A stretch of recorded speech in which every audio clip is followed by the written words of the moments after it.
Great to be here, and I actually do like to start just kind of getting a gauge of where everyone is. So I saw how many of y'all are students. Actually, it would be more. How many of y'all are not students? Would might be more interesting. Okay, so there actually are. And how many of y'all are undergrads? And how many of y'all are grad students? Okay, that's interesting. And how many of y'all have used Khan Academy? It's a okay. And how many of you still use Khan Academy every now and then? And okay, that's good to know. And how many of you have no idea what Khan Academy is? There's always somebody. Okay, good. No, that's good. I'll talk to you. So as I guess a lot of folks know, Khan Academy, it's associated with these videos, but hopefully what we'll kind of talk about over the next hour or so is that it's at least in my mind, much more than just videos, and will continue to be so. But to get everyone on the same page, I will start with this little montage of videos just so people get a feel of what they look like. Of these interactions are just due to the gravity. This is an age right after Isaac Newton. I'm told the humidity makes it feel hotter.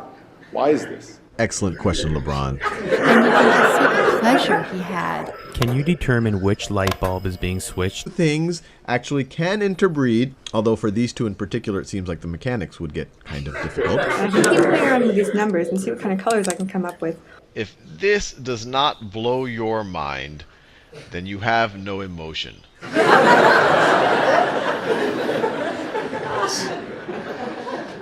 Let me back up. Whoops. So those are the videos, but as I mentioned, it's much more than just videos. This right over here is our computer science platform that we launched about 2 years ago, and it's really, our thinking was, well, can we show people the creative side of computer science, where it's not reductionist, what's a for loop or a variable, but really build portfolios, create games, screensavers, explore mathematical concepts, whatever else. This right over here is kind of, I would say the meat of our experience, which is, students can pick missions to work on in mathematics, they can work on their skills, it starts to build a statistical model of what they know and they don't know, it suggests exercises that are appropriate to the students. The videos are there in case the student might use it. When they're done, they get this mission completion, there's all sorts of game mechanics around it. And we'll talk more about where all of that stuff is going and what other types of experiences we have in the pipeline, so to speak. But I'll before I go there and before I talk about kind of how all of this happened, this is kind of a snapshot of where we are right now. It's being used in some way, shape, or form, almost anywhere.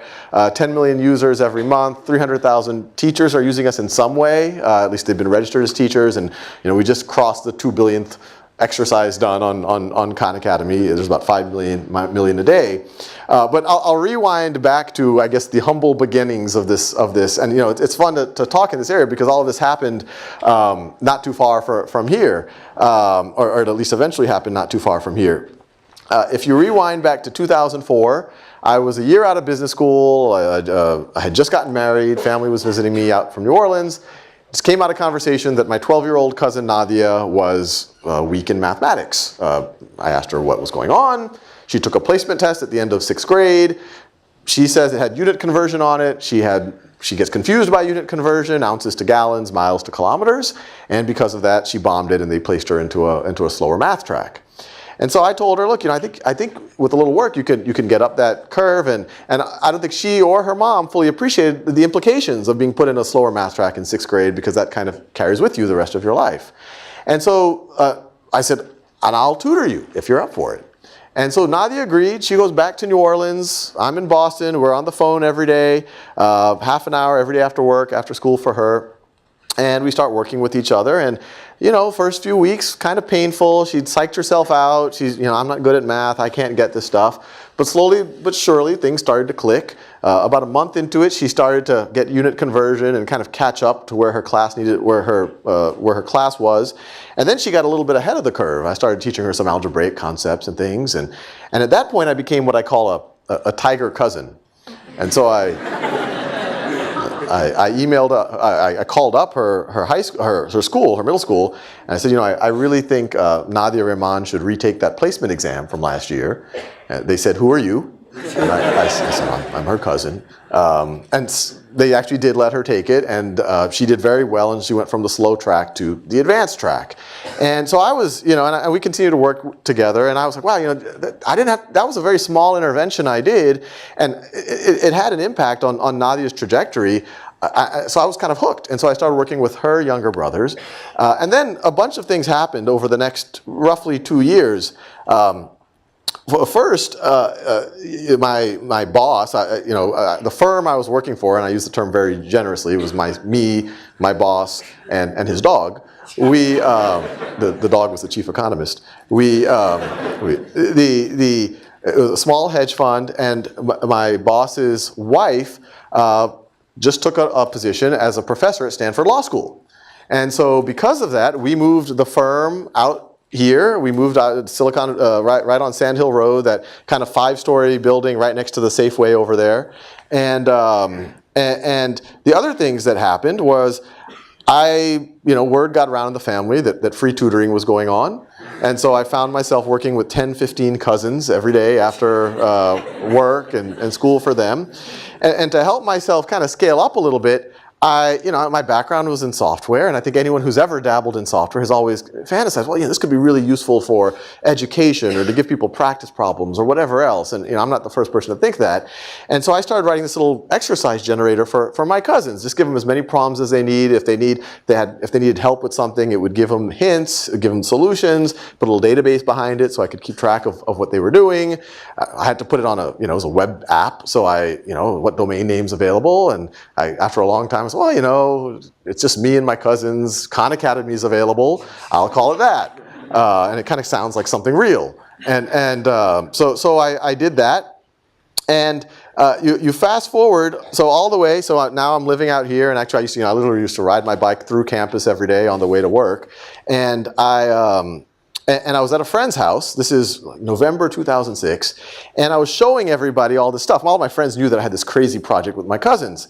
And I was showing the software and everything. And one of my friends, his name's Zuli Ramzan, and he said, well, this is cool, Sal, and this is neat software and everything.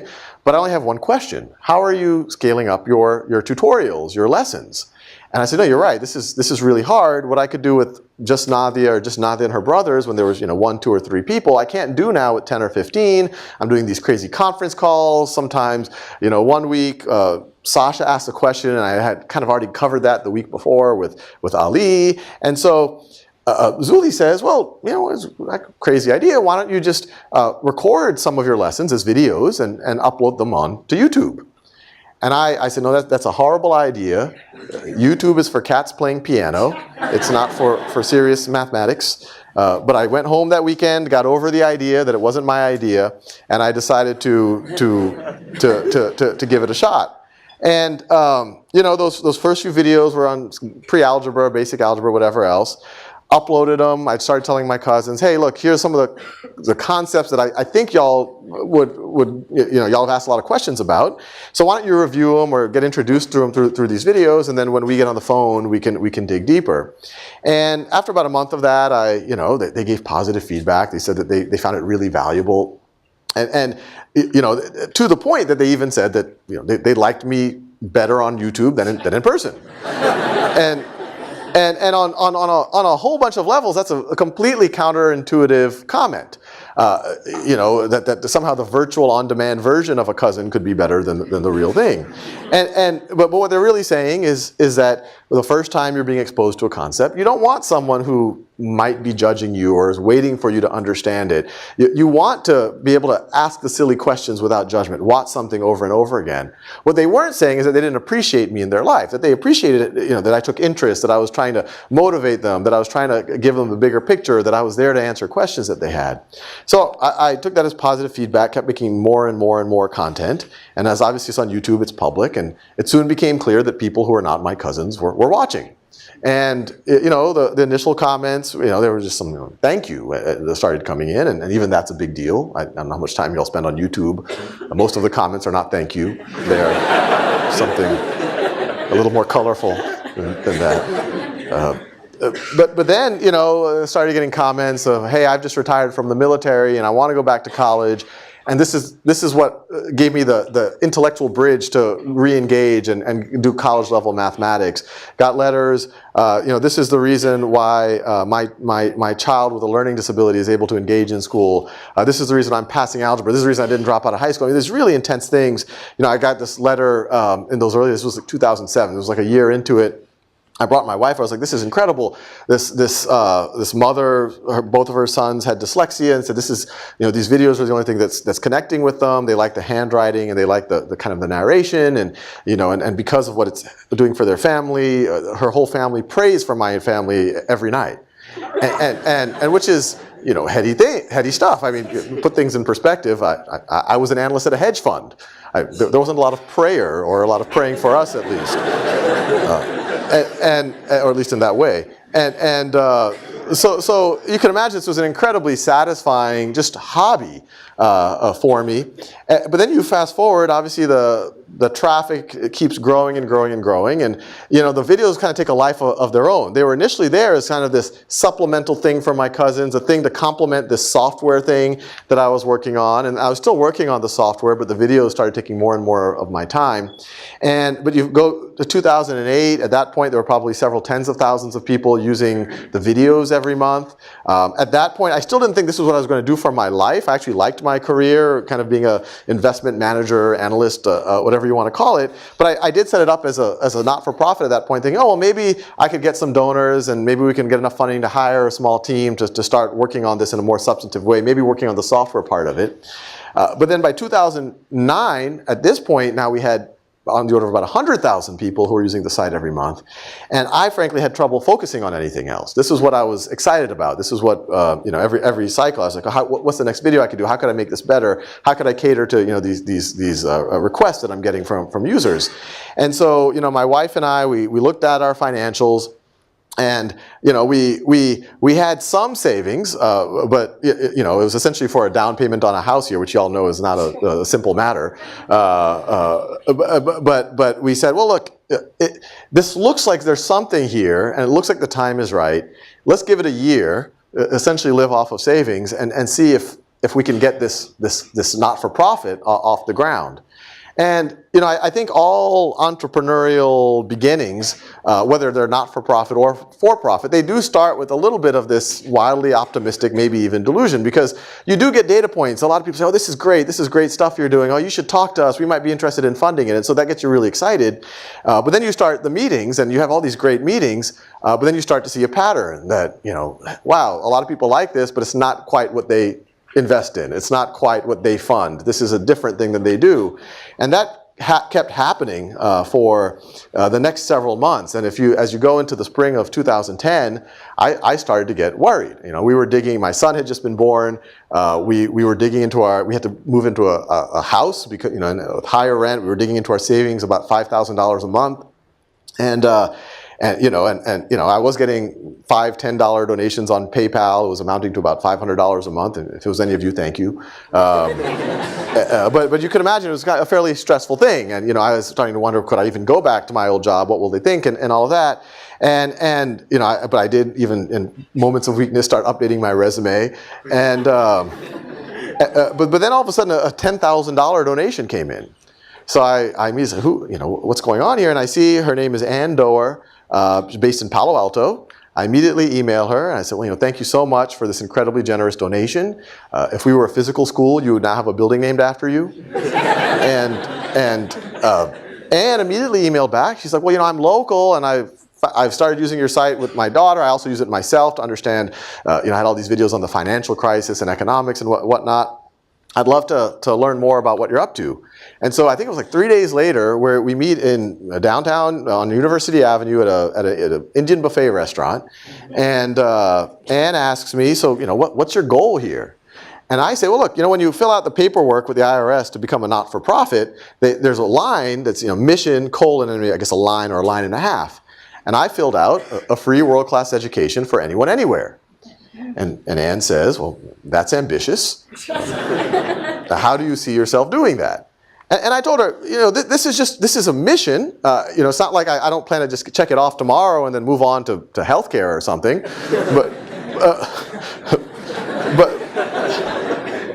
but I think we can make a lot of progress. I showed her screenshots of the software. I said, in my mind, it's not just about videos. We obviously could do a lot of videos. We could translate the videos, but it's more than that. We have to create interactive experiences, ways for students to get feedback, ways for students to connect with each other, ways for students to work on projects. Kind of, I only dreamt about the computer science stuff at that time. Ways for them to tutor each other. And Anne says, well, somewhat surprisingly, you've made a lot of progress here. I only have one question. How are you supporting yourself? And in as proud of a way as possible, I said, I'm not. and Anne kind of processed that, and we part ways. And 10 minutes later, I'm coming into my driveway in Mountain View, and I get a text message from Anne. And it says, you really need to be supporting yourself. I've just wired you $100,000. So that was a good day.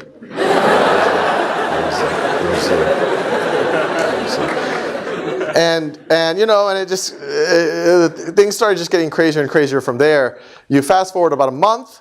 I was this virtual teaching, video making guy, but I've never viewed that as somehow replacing a physical experience. I've always viewed this as liberating the physical experience. Hey, if people can get explanations at their own time and pace, if they can get problems and feedback at their own time and place, if they can get core skills at their own time and place, that frees up the human experience for more interaction, for conversation, for simulations.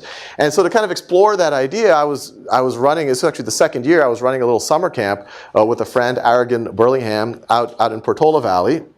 And we were in the middle, it was for middle school kids, and we were in the middle of a simulation. I had 6 kids playing a game of Risk. And while that was happening, the other 20 students were trading securities based on the outcome of the game of Risk. Very good game. And one student invented naked shorting on his own. It's not naked, shorting without owning the security. You're selling it without actually borrowing it. But anyway, it was fascinating. That was a 12-year-old. I told him we could get him an internship. But while that thing was happening, all of a sudden I start getting text messages from Anne, which you could imagine I now take very seriously. And they read along the lines, and they were hard to read. There were like 6 or 7 in a row, and I couldn't tell which came before which. They read along the lines of, I'm at the Aspen Ideas Festival, in the main pavilion at the Aspen Ideas Festival, Walter Isaacson on stage with Bill Gates. Bill Gates, last 5 minutes talking about Khan Academy. And I didn't know what to make of this, and so I immediately boot the nearest 7th grader off of a computer, and I start looking for some evidence of this event that Anne is referring to. And after about 20 or 30 minutes, I did find the footage of the event. It was Walter Isaacson, head of the Aspen Institute, asked, they're sitting on stage, asked Bill Gates, what are you excited about these days? And Bill, I call him Bill now.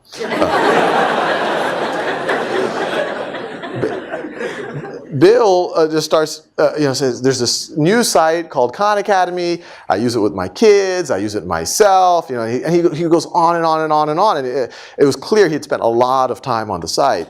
And you could imagine what I was feeling. It was surreal. I was excited.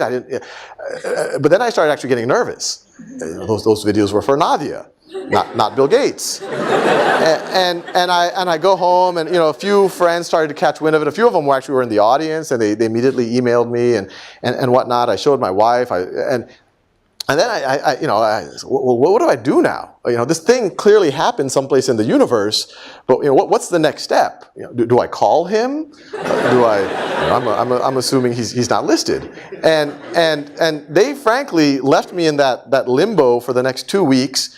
2 weeks later, I'm in our walk-in closet about to record a video, and all of a sudden the cell phone rings. It's from Seattle. I answer it. Hello. Hi, this is Larry Cohen. I'm Bill Gates' chief of staff. You might have heard that Bill's a fan. Yeah, I heard that. If you're free in the next few weeks, we'd love to fly you up to Seattle and learn more about what you're doing and see if there's ways that we could work together or possibly support you. And I was looking at my calendar for the month, completely blank. So I said, yeah, maybe on Wednesday I got to cut my nails and do some laundry, but I think I could meet with Bill Gates. And so we met, and the meeting, Frank, was very similar to that meeting with Ann. What do I hope to do? I kind of painted the vision of, I had all these slides that I had, and what this could be, how much more than just videos, and they kind of processed that. Right around the same time, folks from Google reached out, asked the same types of questions, told them the same thing, and all of these things just, it went really from famine to feast within a matter of months, where all of these people all of a sudden say, we think this is a real thing that's worth supporting. And so in October of 2010, Gates Foundation and Google gave the first initial funding, and since then there's been many other great supporters to kind of build the real vision of a free world-class education for anyone, anywhere. And what we kind of focused on in the beginning was the extension of that software that I started working on with my cousins. And this right over here is kind of a zoomed out version of our knowledge map. And the knowledge map is no longer our primary navigation interface, but I like to show it just because at least it's a conceptual depiction or a visual depiction of how we think about at least math. You saw in the videos, the site goes well beyond math. It sounds like a lot of y'all have experienced Khan Academy well beyond math. But math is still where we've invested the most. And the general idea is each of those circles are a concept in math. At the top are basic arithmetic, and as students show mastery, it moves them down that graph, that map. And on a lot of levels, that's common sense. That's how a video game works. You beat level 1, and then you go to level 2. It's the way a martial art would work. You practice the white belt, and then once you master the white belt exam, then you become a yellow belt. It's the way practicing a musical instrument would work. Well, we always point out that's not the way that a traditional academic model works. The academic model, especially the academic model of roughly the last 200 years, groups students together, usually by age, and then it moves them together at a set pace. And what typically happens in the classroom is some part of classroom is devoted to lecturing on a new concept. Some part of it is reviewing the previous night's homework. Students go home, they do more homework, come the next day, review homework, lecture, homework, lecture, homework, lecture. After about 2 or 3 weeks of that, they have an exam. And let's say that exam, the current unit is on basic exponents. And on that exam, let's say I get an 80%, you get a 90%, you get a 95%, you get a 60%. And even though that exam, however imperfect it might be, even though it identified those gaps, the 60% person didn't know 40% of that exam, even the A student didn't know 5% of that exam, the class then moves on to the next concept. A concept that's likely to be building on top of that, negative exponents or logarithms or whatever else. And to kind of understand on some level the absurdity of that, imagine if we did other things in our life that way. Say home building. So you bring the contractor in and you say, well, we've been told that we have 3 weeks to build a foundation. Do what you can. And so they do what they can. Maybe it rains. Maybe some of the workers don't show up. Maybe they fall sick. Supplies don't show up. After 3 weeks, you get the inspector to come. And the inspector says, well, that part's not quite up to code. That concrete's still not dry. I'd give it a 75%. So great, that's a C-. Let's build the first floor. Same thing. We have 2 weeks, do what you can. 80%. Second floor, we have 4 weeks, do what you can. And you keep doing this process, and then all of a sudden you're working on the 4th floor and the whole thing collapses.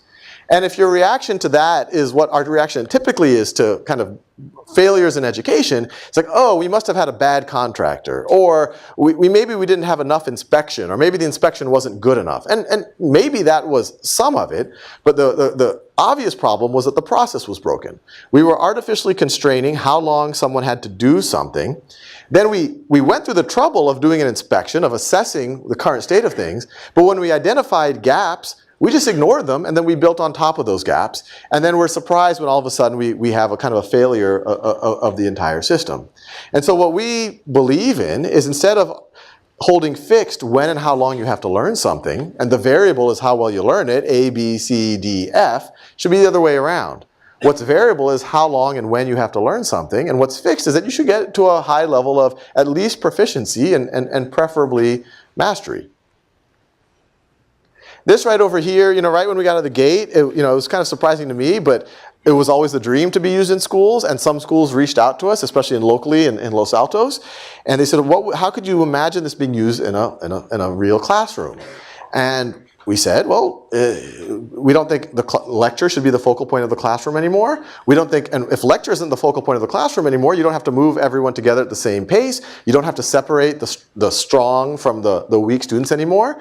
Instead, students can learn at their own pace, watching videos if they need to, doing exercises, getting feedback, and the classroom should be a place for interaction. And we can arm teachers with dashboards like this, and this is just one of 50 ways that teachers can look at the information. And you can use this to facilitate kind of peer-to-peer learning, where a teacher can say, okay, look, it looks like James is having trouble with solid geometry.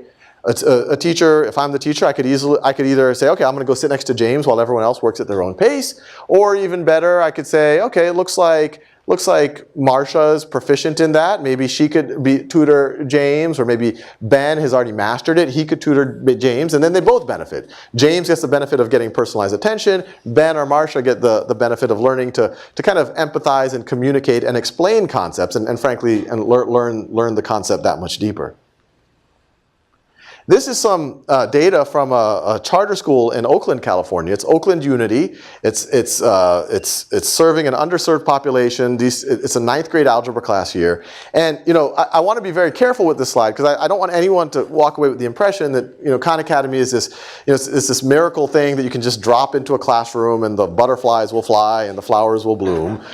It's a tool, and like any tool, it's going to be as effective as the folks who are using the tool. And a lot of what the results I'll talk about in a second are, in my mind, primarily due to the teaching staff at Oakland Unity. And just to get a sense, this was a school that in 2010 was in the 20th percentile in the state of California amongst 9th grade algebra classes. And in that 1 year, without any Khan Academy, they were able to get the 76th percentile. So huge jump just by amazing teachers. And when we even asked the teacher, Peter McIntosh is the head teacher, what did you do? He's like, well, I just wanted them to kind of take ownership of what they were doing. So he was already, even without Khan Academy, trying to get into a self-directed, personalized learning world. But then he said, but then I felt it asymptoted, because there was only so much that I could do with the students, and we were kind of hungry for this, and then I learned about Khan Academy. And then that's what took them to the point where in 2013, there's only 9 9th grade algebra classes in the state of California who have outperformed this classroom. And what's been interesting about this is Peter McIntosh, he says, yeah, the math is nice, it's great, it's nice that they have great math scores, but he sees it as something more than that. He sees it as a mindset changing tool, where these students were typically, and this is not just this classroom, this is a lot of classrooms, they were passive. They say, teacher, tell me what to do next. Yeah, I'm not good at math. Oh, they'll engage in a problem for 4 seconds and then they'll give up. And then sometimes you, the teacher, as the antagonist. Hey, that person's going to try to fail me. They're going to give me a hard test. I have to do a little gamesmanship with them. And it changes that to, okay, this is my goal. Here are all the tools that I have to reach my goal at my own time, at my own pace. And my teacher is a collaborator. They're trying to get me to where I need to go. And as soon as you have that self-direction, you have that ownership over your learning narrative, that pays dividends in every class you take. And they saw that these kids actually improved in other classes because they learned to take ownership of things. Now, the one thing that we remind ourselves is, this is schools, but still the great majority of students are students using, 90% of the 10 million who come to Khan Academy every month are just people who are using it on their own to tap into their potential, like maybe a lot of y'all were when you use it in high school or even use it today. And so this next video is kind of one of the coolest examples that we've seen recently on this. So I actually dropped out of high school twice, both during my freshman year. And when I eventually came back, I was put in sort of lower level math and science classes because I was so behind. Then I discovered Khan Academy, and I was able to skip 2 years worth of math just through using the site.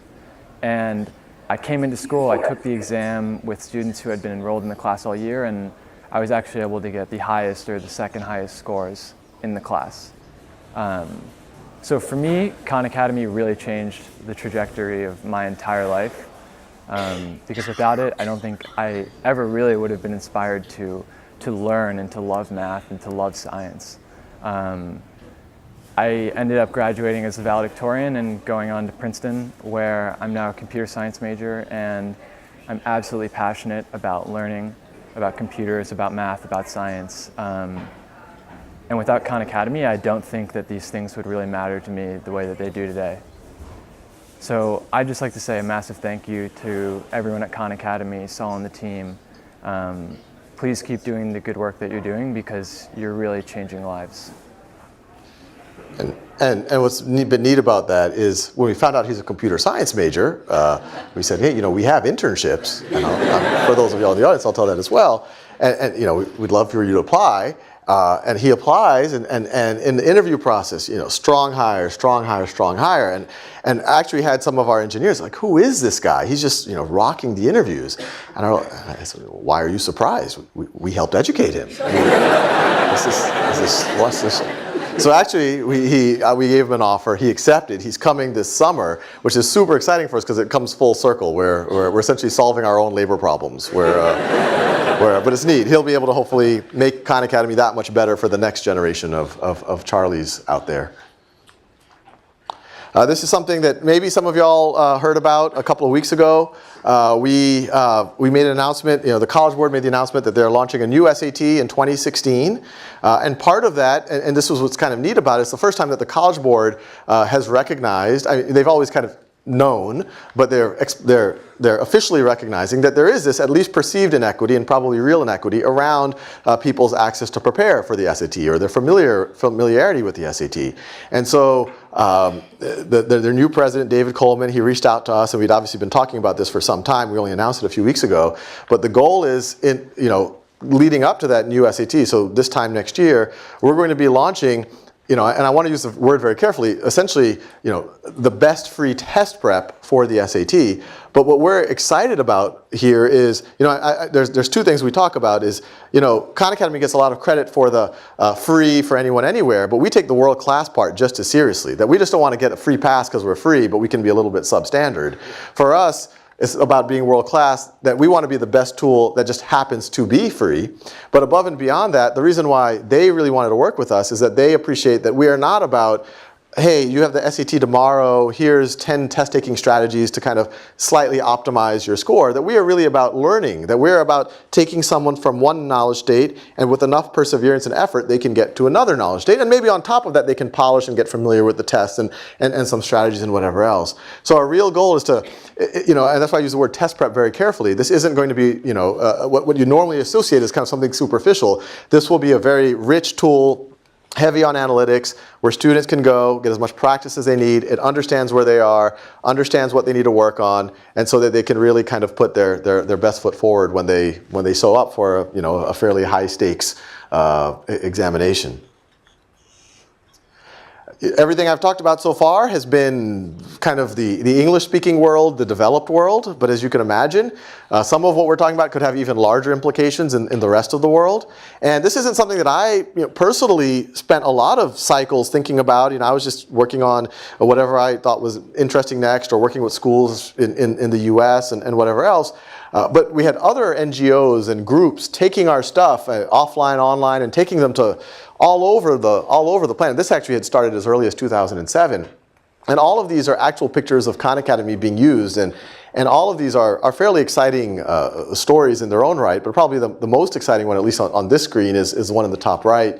I used to say talks like this, who knows, maybe one day this will be used in Mongolia, just imagining that's kind of the furthest place. And then I get a letter from the young woman in the top right from Mongolia.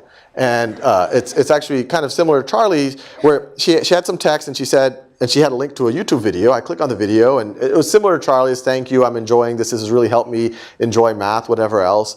And my initial impression was, oh, that's great. But she spoke English quite well. She clearly had access to the site, clearly had access to YouTube. So I immediately assumed that she must be middle class or upper middle class.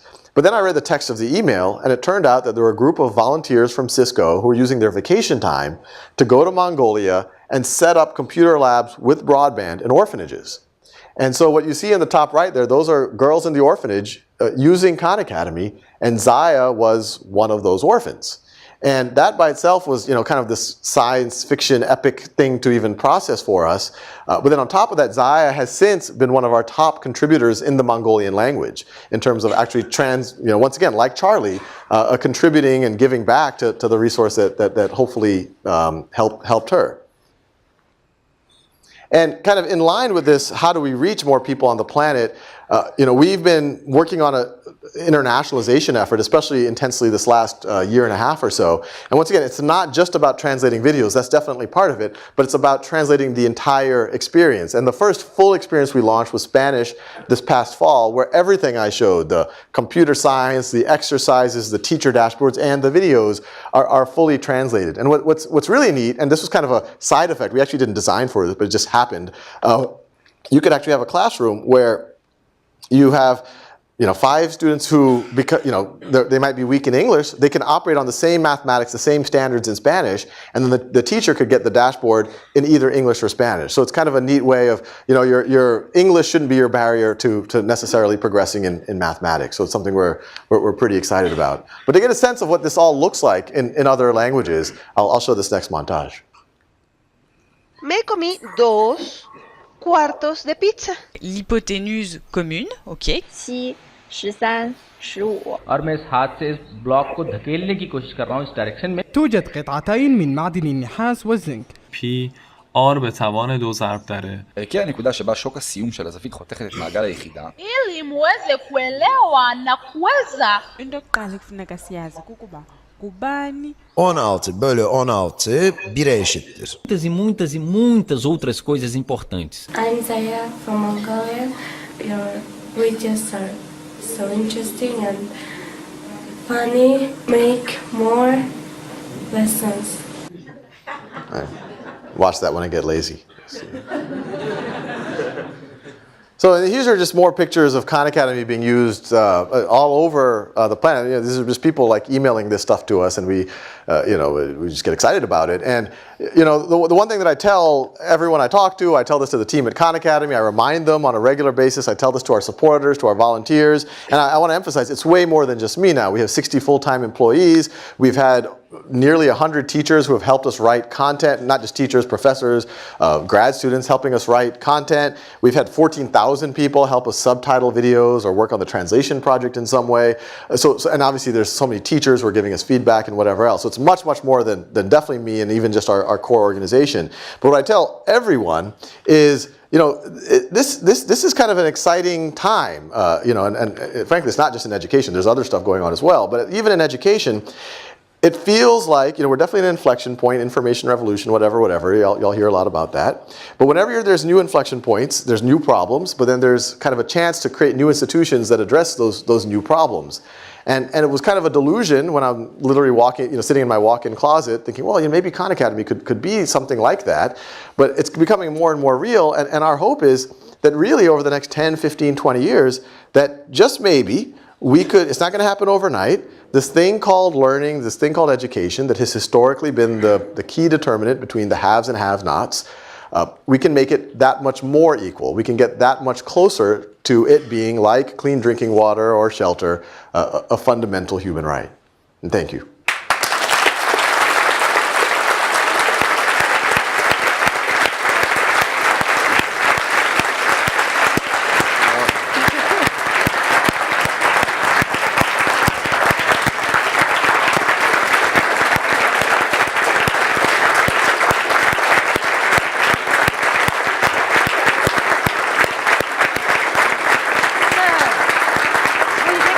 We'll take questions. Just so you know, I planted those first 4 people just so that you guys, I want to see how independently you think. So yeah, I'd love to take questions. So the paradigm of people learning by themselves is really great through Outlook. How exactly are we going to get that into public schools? All the bureaucracy. Yeah, so the question is, the idea of, self-paced learning or personalized learning and using the classroom for more interactive things. These are, it makes sense and these are maybe good ideas, but how do we actually get them into the system, into the public school system, especially, you read about, all of the barriers and all of the resistance to change and whatnot. I don't know the answer for sure. I think there's some reasons for optimism and then maybe some smaller reasons for a little bit of pessimism, but I think there's ways to get around it. The optimism, Los Altos, which was the very first district to reach out, frankly, before we even thought about seriously that a district would even want to do this, they're a public school district. Obviously, they're in kind of a special place in Silicon Valley, and they're driven to a large degree by the parents who really want to see innovation happen for their students.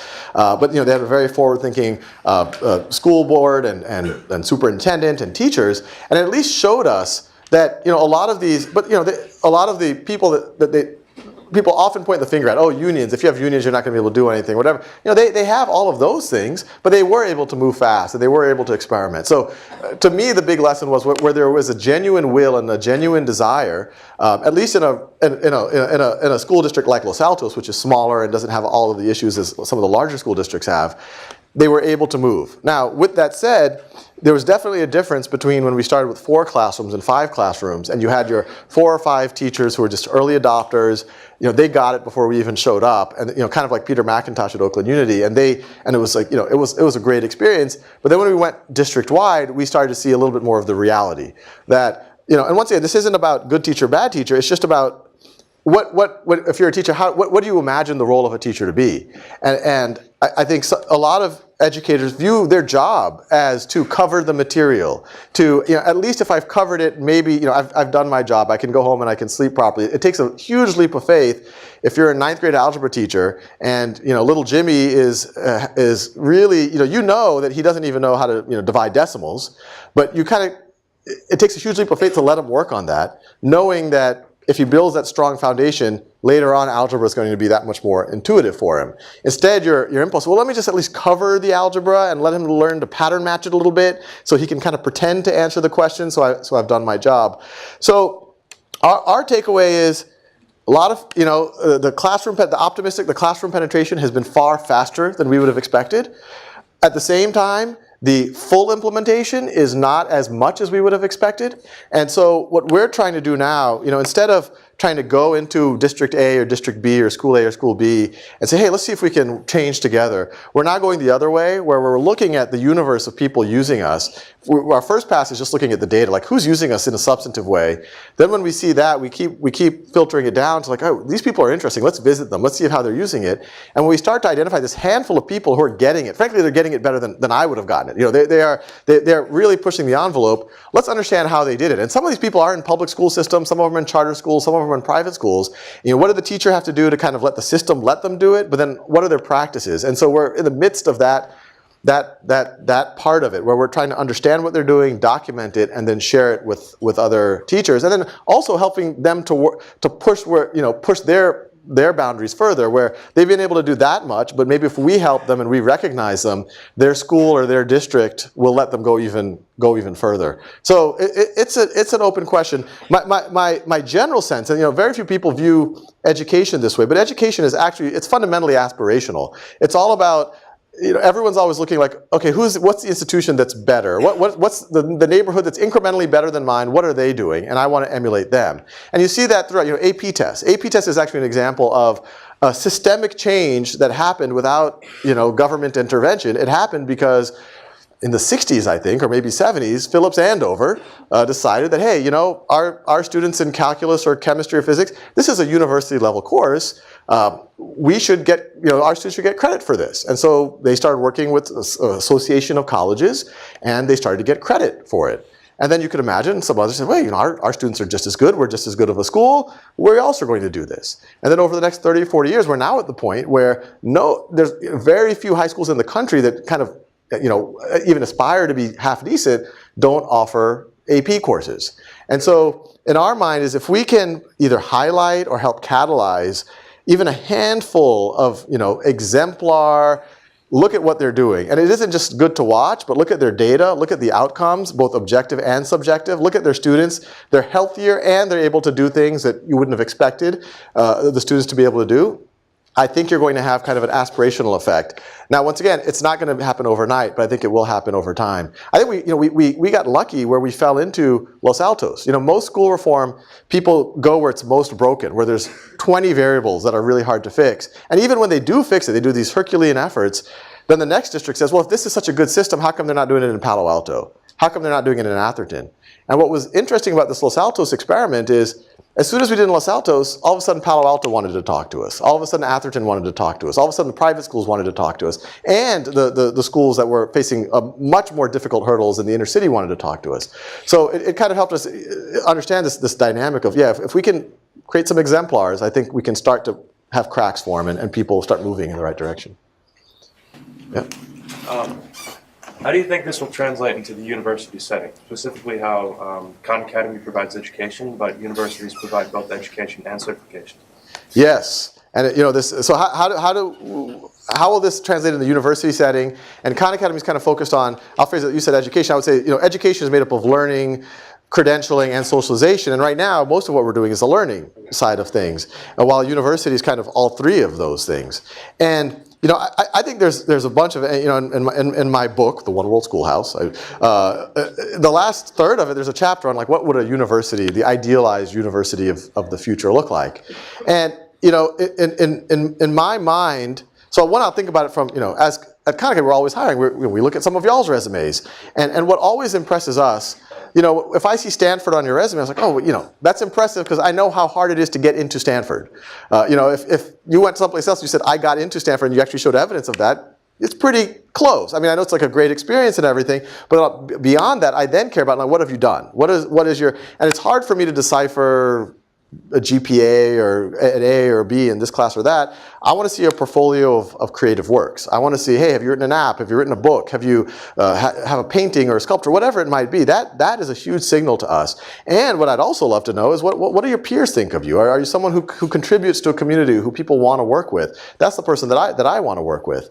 And so I imagine the ideal credential of the future is that. It has kind of a baseline. Yeah, these are your skills, your competencies. And frankly, I think pretty much everyone who gets admitted to Stanford is kind of already there. I mean, that can get improved and they can learn more specialized things or broaden their knowledge, but they've already, their critical thinking skills are already quite good. But then on top of that, I want to see what you've made, and I want to see kind of how you fit into a community. And so the University of the Future, I think, would be very focused on that. It would be, you come, and I was just at Carnegie Mellon last week, and I told them the same thing. I said, Carnegie Mellon or Stanford, or I went to MIT. I told the folks at MIT this, especially with this caliber of student, they should come, and you have the community, you have all the great things, the dorms, the clubs, everything else, but your day-to-day is not in a lecture hall, taking notes, trying to prepare for the next exam. Your day-to-day is making things. Your day-to-day is making things on campus, doing research, collaborating, starting businesses, doing art installations, using the community around, and you're in Silicon Valley, leveraging this, doing internships at every firm here. It could be in tech, it could be in design, it could be in anything. And so when you come out, you have this amazing community, this amazing connections with all of your peers, but you also have this incredible experience base and this incredible portfolio that would carry way more weight than any GPA. So I hope that and I've heard even Don Hennessy say things to the effect of he doesn't see why there are 300-person lecture halls in universities anymore and whatever else. And so and I've heard other university presidents say the same thing. So the hope is, what's interesting about this whole MOOC thing that's happening, I think the single biggest thing is, as soon as the MOOCs came out, you had a bunch of people, well, how do we know they work? And then well, how do we know we work? Right? They immediately said, wait, we have never really had to address that question. We've never done a double blind, like, here are the students who took physics in 1998, here are the students who did not take physics in 1998. Now that it's 2008, let's randomly find them and give them a physics test. And let's see if there's any discernible difference between the scores on the two. So it actually started making higher ed, and I would say the ivory tower especially, the Harvards, the Stanfords, the MITs, start to really reflect on, well, gee, we've been kind of getting a free pass for several hundred years. Maybe it's time that we introspect on ways that we can up our game. And and that's, I think overall been a very healthy thing. But yeah, I see I think in I think definitely 10 years, you're not going to have the 300-person lecture hall anymore. There in the back in the tie-dye shirt. Yes. So obviously, Khan Academy is incredible with mathematics and sort of quantitative subjects. how are you going to transition into more creative things? Like, it looks like you did a lot of really awesome stuff in computer science, but what about teaching someone to understand Shakespeare or write a paper or deliver a speech or paint or something like that? Yeah, no, good question. So, right now, at least in the math stuff, we've handled a lot of the kind of the core traditional math skills. But even there, I would say we haven't gone into the creative part of math. We're not telling students, hey, create a novel proof. How are we going to measure whether they did that and things like that. So how do we start to think about that? And as you point out, our computer science was kind of the first stab at that, where we didn't want to just say, hey, learn to write a for loop. Okay, now you know that. Now to do while loops and whatever else. We said, no, look, it's a creative thing. You should start with a blank slate. We can give you examples. We can give you tutorials. But the real goal is for you to build a portfolio of work and get peer feedback on that portfolio. I mean, this is what happens at design schools and schools of architecture and fine art schools and things. And so what I imagine, and once again, I view Khan Academy as a piece of a whole education spectrum. So even Khan Academy today, if I'm architecting a school, the way I view it is, education is this huge spectrum of things. At this end is kind of the most. At this end is the most kind of rote. Your multiplication tables and spelling and whatever else. And then as maybe just go more and more in this direction, it's more and more open-ended, more and more creative, more and more opportunities to succeed and fail. And if Khan Academy, I'd like to think, is already not just doing, it's already hopefully giving you some intuition of traditional mathematics and this and that. The computer science tackles a little bit here. We have some videos on some things that touch on the humanities. It's not claiming to give you the full, even frankly, math education. But it's covering some of the pieces that would be helpful to be exposed to in a math education, so that you can focus more on this part of it. So in a classroom, that would free up more time, hopefully, for Socratic dialogue, for critiques, for peer feedback. In a humanities setting, I think anytime that there's an opportunity for explanation, why not make it as a video? And once again, I wouldn't force it on people, and this is coming from someone who's made, 4,000 videos. I think the videos are the least important part of Khan Academy, that they're there in case you need them. If you do have, hey, I wonder how that works, that's a nice thing to have that explanation on demand, but I don't think that should be forced on someone. So I could imagine saying something like history. It doesn't hurt to have a scaffold. It doesn't hurt to have a big picture. So, we've done a few videos already on Khan Academy. You saw the Walter Isaacson video. We're partnering with the Aspen Institute. And, there's going to be some neat conversations with Walter Isaacson and some, people that you will be surprised to see on Khan Academy, people that you've seen in the public sphere but talk about things that they don't talk about on CNN. To talk about, the Third Amendment. How come that one never gets the attention? And dig deep and be intellectual about things. And so that gives people scaffold. And Khan Academy will give some opportunity for people to communicate about it and whatever else. But then if you have that kind of as a scaffold, then you can go deeper in the classroom. The teacher doesn't have to give the lecture anymore once again. It could be more about Socratic dialogue. And frankly, this has always been happening in a good humanities class, where, hey, read the book or read the article and let's discuss it. And now this would just give you more resources to experience at your own time and pace, and then you can go into the classroom and go deeper. Writing, I actually could imagine very similar to computer science, where you get a place to write. We could suggest projects for you. We might give you some workshops, so to speak, but you write, you get peer feedback, you build a portfolio, you get rated on your portfolio, you rate other people's work. So I think there's ways we can do, but I won't claim that that's going to give you everything. Yeah, right here. Going forward, what would you say that Khan Academy's biggest challenge would be? So the question was, going forward, what will be our biggest challenge? And so as a executive director of a not-for-profit, I will say, we're always fundraising. So that's our but I think our biggest challenge is I think it's staying true to our mission. It's not getting distracted. I would say we have found ourselves. We're not for profit. We're obviously kind of we're playing a different game than everyone in Silicon Valley. But at the same time, it's tempting because we're in this place that has certain value systems, some of them positive, some of them can sometimes not be positive, where you do say, they have that many unique users and we have this many unique users, and we grew 50% this year, they grew 51% this year, and boy, we have to emulate what they're doing, otherwise we're going to fall behind and all of that. And it's human nature to kind of find, it's healthy actually to have that competitiveness. I mean, that's sometimes missing from some nonprofits. But I think what we've keep reminding ourselves is we're not for profit for a reason, that we want to kind of play the long game, that we don't want to just grow fast, have some type of exit or some type of acquisition, and then, who cares what happened? I'm done, and I'll go do what I need to do. That we want to be around in 100 years or 200 years, and we want to be at a place where 5 or 10, Silicon Valley has a place, when it's 5 people, it's really kind of Wild West. You start getting some people. As soon as you have some traction in the marketplace, you start attracting kind of talent from, and you start getting kind of your best talent right around that phase. Then, kind of you go into the IPO. Right as you're approaching the IPO, you start to get a few people who start thinking a little more in terms of dollar signs. Then the IPO happens, and then people are looking for their next adventure. And then you see a lot, this story is told over and over again in Silicon Valley. 10 or 15 years in the future, it's not the place that the hotshot Stanford grad wants to work anymore. It's they want to do the new company that was where this company was 15 or 20 years ago. And we don't want to be that. We want to make sure that we're always attracting the best people, that we're always an organization that's innovating, that's always focused on our bottom line, which is our mission.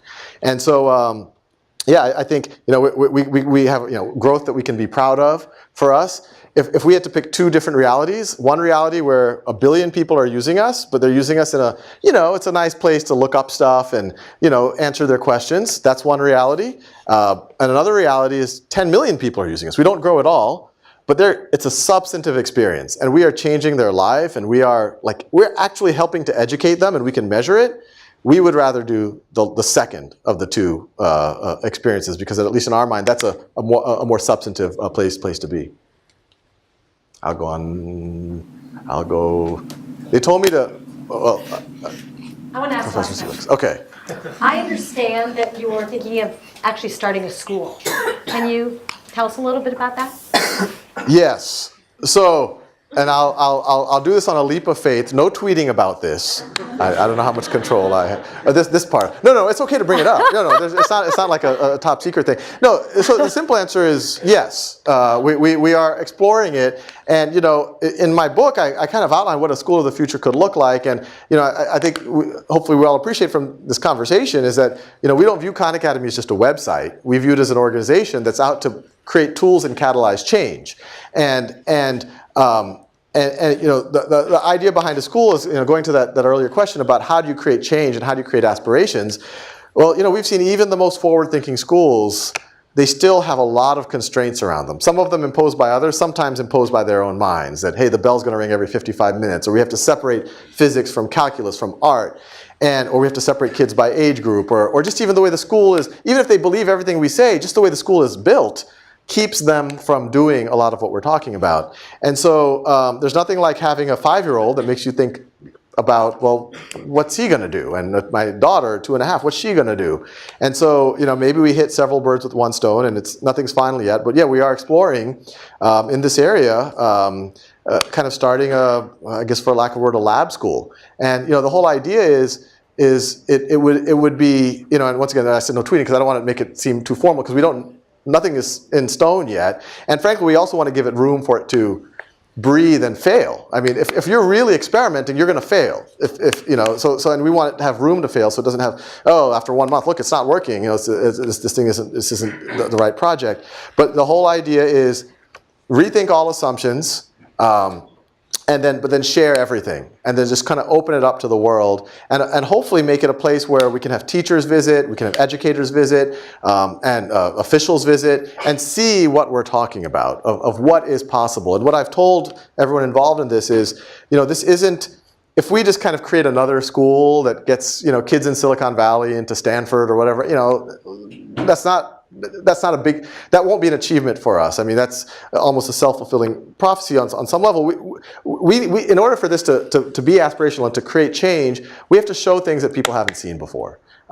Show that 12-year-olds, 13-year-olds are capable of engaging in the world. They're capable of contributing to organizations, of starting things, of having novel ideas, of taking on real responsibility for themselves and for their peers. And and we'll see. We'll test where that boundary is. Fabulous. I'm sure all of you agree that this is truly inspiring. Join me in thanking Sal Khan.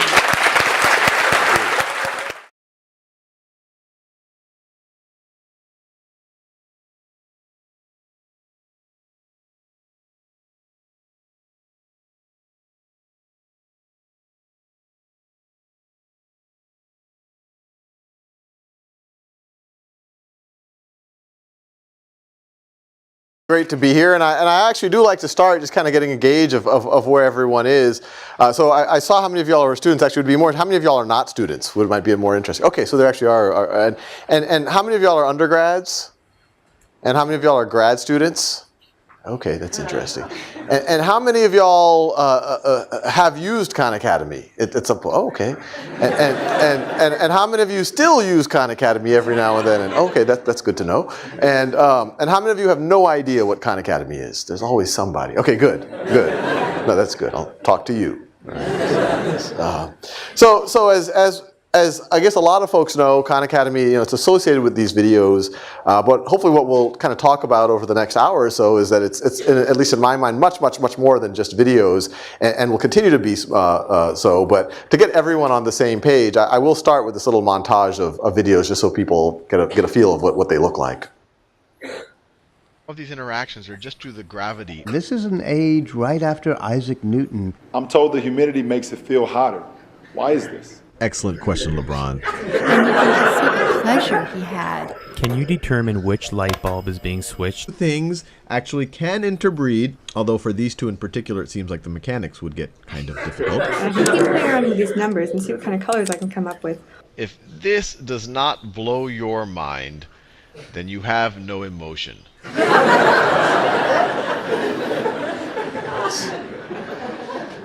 Let me back up. Whoops. So those are the videos, but as I mentioned, it's much more than just videos.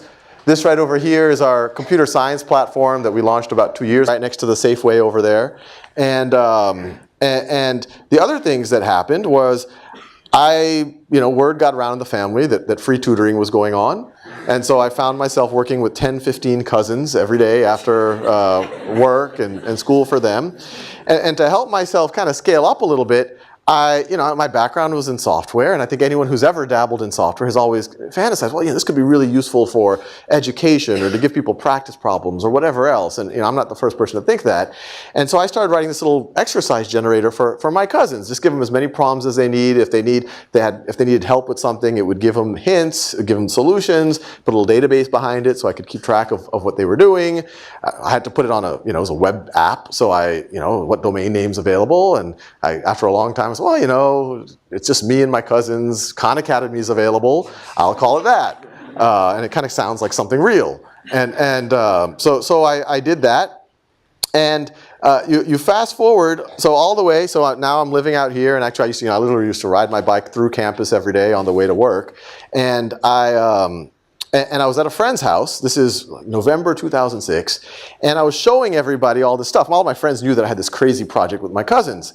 And I was showing the software and everything. And one of my friends, his name's Zuli Ramzan, and he said, well, this is cool, Sal, and this is neat software and everything. But I only have one question. How are you scaling up your tutorials, your lessons? And I said, no, you're right. This is really hard. What I could do with just Nadia and her brothers when there was 1, 2, or 3 people, I can't do now with 10 or 15. I'm doing these crazy conference calls. Sometimes, 1 week, Sasha asked a question, and I had kind of already covered that the week before with Ali. And so Zuli says, well, it's a crazy idea. Why don't you just record some of your lessons as videos and upload them on to YouTube? And I said, no, that's a horrible idea.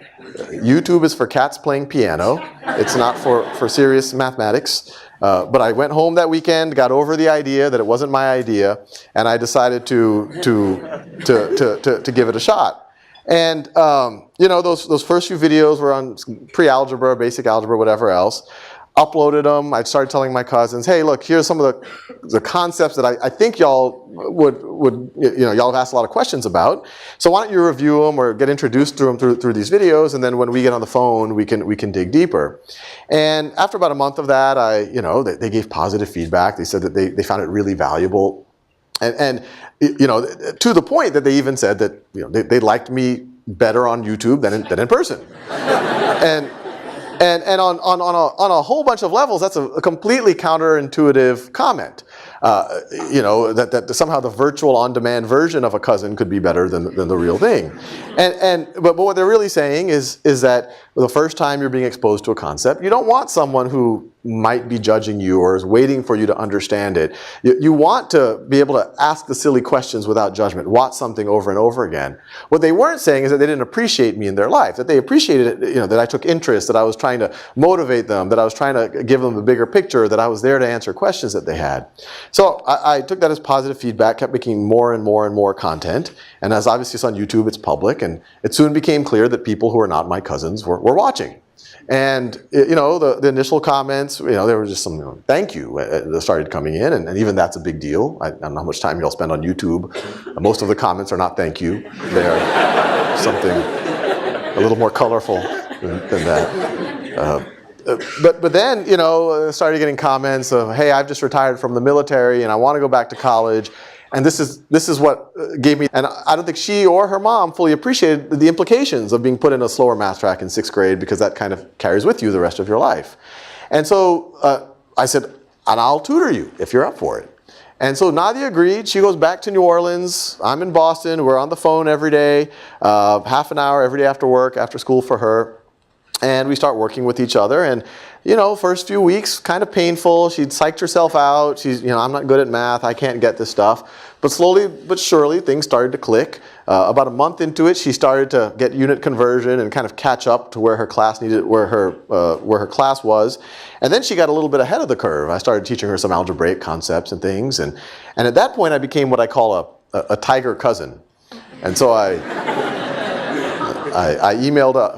called up her high school, her school, her middle school, and I said, I really think Nadia Rahman should retake that placement exam from last year.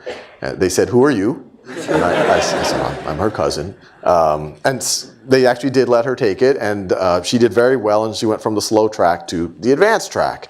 And so I was, and we continued to work together, and I was like, wow, that was a very small intervention I did, and it had an impact on Nadia's trajectory. So I was kind of hooked, and so I started working with her younger brothers. And then a bunch of things happened over the next roughly 2 years. First, my boss, the firm I was working for, and I use the term very generously, it was my boss, and his dog. The dog was the chief economist. It was a small hedge fund, and my boss's wife just took a position as a professor at Stanford Law School. And so because of that, we moved the firm out here. We moved out to Silicon, right on Sand Hill Road, that kind of 5-story building years ago. And it's really, our thinking was, well, can we show people the creative side of computer science, where it's not, reductionist, what's a for loop or a variable, but really build portfolios, create games, screensavers, explore mathematical concepts, whatever else. This right over here is kind of, I would say the meat of our experience, which is, students can pick missions to work on in mathematics, they can work on their skills, it starts to build a statistical model of what they know and they don't know, it suggests exercises that are appropriate to the students. The videos are there in case the student might use it. When they're done, they get this mission completion. There's all sorts of game mechanics around it. And we'll talk more about where all of that stuff is going and what other types of experiences we have in the pipeline, so to speak. But I'll before I go there and before I talk about kind of how all of this happened, this is kind of a snapshot of where we are right now. It's being used in some way, shape, or form, almost anywhere. 10 million users every month. 300,000 teachers are using us in some way. At least they've been registered as teachers, and we just crossed the 2 billionth exercise done on Khan Academy. There's about 5 million a day. But I'll rewind back to, I guess, the humble beginnings of this. And it's fun to talk in this area because all of this happened not too far from here, or at least eventually happened not too far from here. If you rewind back to 2004, I was a year out of business school. I had just gotten married. Family was visiting me out from New Orleans. Just came out of conversation that my 12-year-old cousin Nadia was weak in mathematics. I asked her what was going on. She took a placement test at the end of 6th grade. She says it had unit conversion on it. She gets confused by unit conversion, ounces to gallons, miles to kilometers, and because of that, she bombed it, and they placed her into a slower math track. And so I told her, look, I think with a little work you can get up that curve, and